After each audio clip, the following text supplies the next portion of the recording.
여러분, 정말 의외인 설문조사 하나 말씀드릴게요. 얼마 전에 의사들 커뮤니티 사이트에 재밌는 게시물이 하나 올라온 거예요. 의사 본인들은 자신의 앞광대가 꺼지면 어떤 재료를 넣을까 하는 그런 설문이었어요. 보기에는 히알루론산 필러도 있었고 콜라겐 부스터, 지방이식 이런 여러 후보들이 있었는데 답변이 뭘로 나오셨을 것 같아요? 대부분의 의사들이 내 얼굴에는 필러를 맞겠다, 히알루론산 필러를 맞겠다 라고 답변을 달았어요. 이거 되게 엄청 의외지 않아요? 왜냐면은 유튜브랑 SNS 사이에서는 히알루론산 필러가 얼굴에 넣기에 별로다 라는 이런 필러 공포증이 되게 만연하잖아요. 근데 왜 의사들 본인 얼굴에는 필러를 넣겠다라고 할까요? 이 갭 차이, 이 괴리가 도대체 어디서부터 온 걸까요?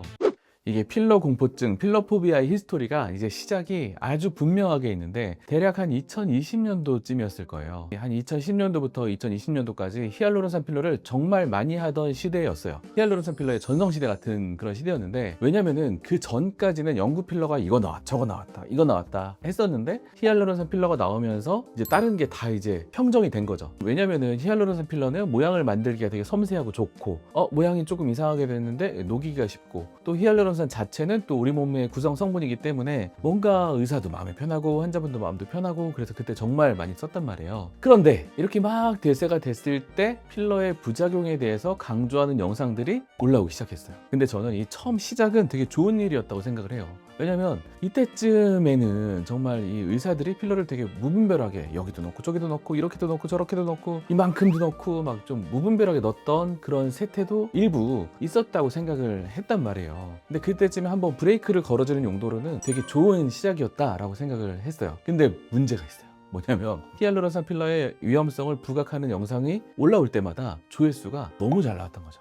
왜냐? 그 전까지는 필러를 그렇게 많이 의사들이 홍보에 됐으니 이렇게 많이 홍보한 게 안 좋아? 라고 하니까 갑자기 겁도 나고 해서 환자분들이 클릭을 많이 하고 또 조회수가 잘 나올 수밖에 없죠. 그러니까 또 이 컨텐츠를 만드는 의사들 입장에서는 또 한번 올려보자, 주기가 되면 한번 올려보자, 이런 식으로 경쟁적으로 그런 컨텐츠를 올리게 된 거예요. 그러니까 이런 순환이 돌아가기 시작하니까 어쩔 수 없이 이런 영상들이 많이 남게 되고 조회수도 많이 있고 추천도 받게 되고, 이런 영상들을 접하는 사람들은 이게 필러 공포증이 당연히 생길 수밖에 없는 그런 사회적 분위기가 있었다고 저는 생각을 해요. 근데 이제 볼륨을 채운다는 건 정말 필요하거든요. 볼륨이 채워져야 얼굴도 올라가 보이고 처져가는 인대를 보완해서 지지해 줄 수도 있고, 또 퀭한 느낌도 줄 수 있고, 이 노안인 얼굴도 좀 동안으로 바꿀 수 있고 그랬는데, 이제 필러 공포증, 히알루론산 필러 공포증이 만연했기 때문에 뭔가 볼륨을 채워야 되는데 그러면 이런 재료들은 어떠신가요? 하면서 이제 다른 재료들을 많이 제안하기 시작을 했죠. 그때 이후로 대체 물질들을 많이 제안이 됐는데, 연구 필러도 정말 많이 안 썼던 연구 필러도 이제 끄집어내게 됐고, 그때 히알루론산 필러에 비해서 인기가 없었던 그런 콜라겐 부스터도 또 끄집어 올려오게 되고, 또 새로 나온 것도 있고. 이런데 이게 되게 재밌는 게, 옛날에는 필러의 경쟁에서 이제 기울어가지고 잘 안 쓰던 것까지도 막 재발굴까지 막 다시 해가지고 지금까지 쓰고 있는 어떤 아이러니한 상황이 좀 된 것 같아요.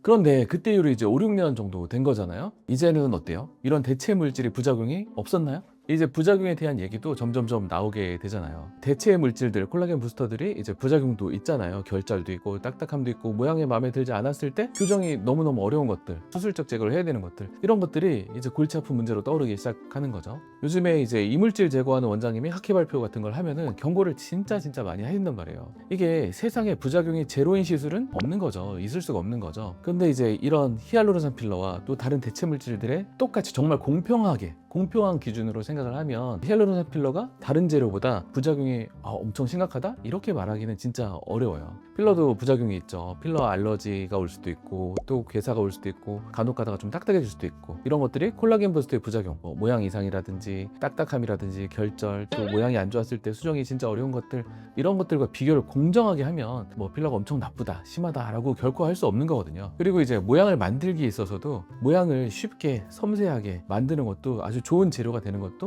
히알루론산 필러인 것도 사실이고요. 그래서 이제 의사들을 대상으로 설문조사를 하면, 그래 다 좋다, 네 얼굴엔 뭐 넣을래? 라고 하면 이런 필러를 선택하는 원장님들이 이제 되게 많은 거죠. 물론 이 설문이 이제 재미로 올리신 거고 또 모든 미용의사를 대상으로 한 것도 아니지만, 오랫동안 시술을 해온 제 동료 의사 선생님들도 그렇고 이런 설문도 그렇고, 사실은 뭐가 더 좋은 재료냐 라고 하는 것은 이제 시중의 어떤 대중의 인식과 거리가 꽤 있다고 할 수 있다라고 저는 생각이 들어요. 자, 이제 한번 정리를 해보면 처음에 근원적 원인은 우리가 알잖아요. 왜 필러 넣었는데 얼굴이 이상하게 못생겨졌어 라는 이런 과다한 무분별한 사용이 처음에 문제였기는 했어요. 근데 그거에 대해서 경각심을 일으키는 컨텐츠들이 등장한 것까지는 좋았는데 그게 컨텐츠 조회수가 정말 많이 나오다 보니까 필러에 대한 경각심만 계속 반복되는 그런 컨텐츠가 반복돼서 오히려 다른 게 훨씬 좋은 거 아니야? 라는 것들이 이제 조명이 받는 이런 아이러니, 또 의사들과 대중의 인식 간의 갭 차이, 이런 것들이 생긴 것 같아요. 이게 언젠가는 공정하게 재평가를 받는 날이 오죠. 네, 오는데 아마 시간이 한참 걸릴 수도 있을 것 같아요. 또 이게 흐름이니까, 이게 역사의 하나의 흐름이니까 저 혼자 이거 아니에요 라고 할 수는 없는데, 바로 원장님들께서 여러 컨텐츠를 또 균형 잡힌 컨텐츠들이 올라오면서 다시 자리를 잡아가지 않을까 싶어요. 오늘 영상은 여기까지고요. 저는 다음 영상에서 여러분을 기다리고 있겠습니다. 여러분 예뻐지세요.